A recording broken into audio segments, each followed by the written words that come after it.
Hello, my name is Tabia Holsinger, and this video is going to outline how a blog I created about politics in the Middle East demonstrates my reflections on learning. My graduate experience has helped me value reflection. As a graduate student, I have been in the role of both a student and a teacher. Blog posts were a popular technique to implement reflection in the EdTech program. It has been enlightening to look back at posts from EdTech 501, Introduction to Educational Technology, and although I was using reflection to learn, I was simply following directions from my instructor. In EdTech 537, I followed directions from my instructor while being in the role of an instructor. For example, in this blogging assignment for my students, I am giving instructions. When I developed this blog, it helped my understanding of how reflection and metacognition help students to learn. As an educational technology student, I developed my conceptual understanding. For example, in this blog post, I wrote a reflective blog about the generational differences between my students and I. This helped me use critical thinking skills to analyze the difference between digital natives and digital immigrants. However, when I wrote this blog post, I took on an instructor role and had my students develop their conceptual understanding by making reflective blog posts about the philosophy they feel the United States uses to make foreign policy decisions. In conclusion, I have enjoyed using blogging as a way to implement reflection, and in the future, I plan on using reflection methods like blogs on future assignments for my students, as well as using them to reflect upon my own teaching and practice. When I was an undergraduate student, I didn't realize how complicated teaching was or the amount of work that my teachers were doing. However, by participating in the EdTech and College Teaching Certificate graduate programs, my experience has taught me that creating lesson plans, preparing content, completing assessments, and delivering it all effectively is both an art and a science. I think that the best example of this was when I took EdTech 541, Integrating Technology into Classroom Curriculum. I created a website based off of the Weebly platform for this particular assignment, which was a language arts activity called Stories of Women in the Middle East. I used Storybird, an online ebook tool, to create the story of Layla Zainab to demonstrate to students the way that the assignment was supposed to be done. This ebook used art that had been already created on Storybird, and all I had to do was provide the historical story to create this book.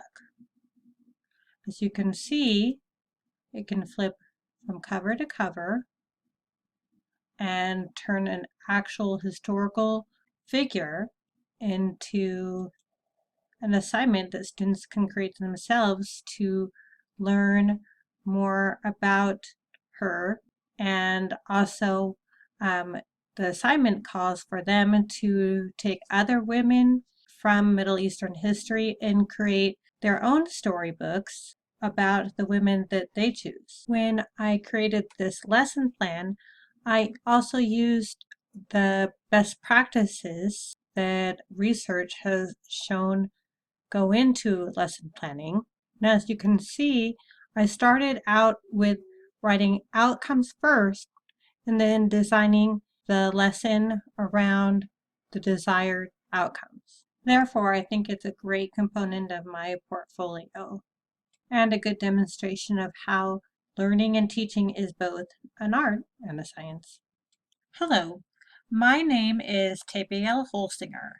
In this video, I'm going to address the concept of the design and evaluation of instruction. Last summer, 2016, I created a website for my course EdTech 597, Introduction to Openness, that I was able to use in Politics in the Middle East, a special topics course that I taught on the Boise State campus this past fall. Each student followed the directions on the website to create an online midterm presentation. For example, this student conducted interviews and research on how Islamophobia impacted Middle Eastern students in Pocatello, Idaho, using Storybird. When students were done with their presentations, they continued learning by creating reflective commentary about completing the project. Then, students added comments to each other's web pages, which fostered deliberate discussion about each other's presentations using scholarly resources. When I used this website for my course, I did need to go back and evaluate my original version that I created in EdTech 512, Introduction to Openness, and make updates to the original design. For example, I had to implement a better timeline to complete the project and a rubric. I hope to use the same website in the future in a similar project, and I encourage others to do the same because this project helps students connect the events that happen in the Middle East to the real world that they see around them. Furthermore, future students can see examples of how previous students have completed the assignment and share this website with their friends and family to help promote local understanding of the Middle East. In conclusion, the most important lesson that I have learned about designing instruction is consistent with the way that many of the assignments that I have completed in the EdTech program have been designed. Almost all of them required me to create instruction for my own students, and I've learned the most when I've fused previous learning and experiences with the new information and revised my previous work. It is an endless circle because improvements can always be made. One advantage that I have had over other students in the Educational Technology program is my proximity to the Boise State University campus.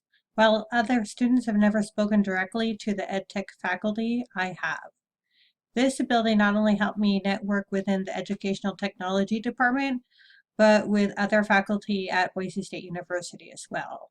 I have been able to collaborate with many different people while taking workshops at the Center for Teaching and Learning. And I also completed an assistantship for the tech department with Patrick Lowenthal. It definitely seemed to be an advantage to be able to talk with him face to face about the projects we were working on. One of the major projects I worked on during that assistantship was helping Patrick Lowenthal research those who taught and directed MOOCs, or Massive Open Online Courses. Conducting all of those interviews really helped me see the value and the benefit that MOOCs can give to universities, to their local communities, and to students and faculty as well. Because of this experience, I created a lot of other projects that were designed around MOOCs. One of them was a Moovly presentation on the benefits that MOOCs could provide to Boise State University. When I took EdTech 551 grant writing, I decided to write a grant that could help me to develop a MOOC. This project that I wrote for the grant for could also potentially address the course that I designed in Blackboard on preventing lone wolf terrorism. I personally feel that a MOOC would be the fastest way to get the information out there. I am truly grateful for getting the opportunity to network and collaborate with so many people in so many different aspects during my graduate career at Boise State. And I think it will definitely propel my career into the future. Research, theory, and practice within the educational technology field are highly dependent upon each other. I recently discovered how much so when I taught my own course this last semester. When I took EdTech 504, Theoretical Foundations, I conducted research on argumentation. I made the argument that argumentation could be its own learning theory. In the class I taught, I used argumentation for activities such as debates. I used it for our formal deliberation activity and lots of heated discussion. Many proponents of it argue that it helps students increase critical thinking skills and expand their viewpoints. However, this past January, while looking at student evaluations of the course, I do realize that there were some problems that students did have with using argumentation techniques. When I went back and looked at what I had written in my paper on implementing argumentation as a learning theory, I also went back and took a closer look at the research I had done. I did find some of those criticisms in the research. However, recently I started reading the textbook for EdTech 513 Multimedia, and I found out what I had been doing wrong. I failed to apply argumentation methods to real-life academic or employment backgrounds of the students in my course. And after having this realization, and now being able to go back and update those activities to fit the student's background, I can go back and update my teaching. I now really have a better comprehension of how research and teaching must go hand in hand in order for teaching to be effective.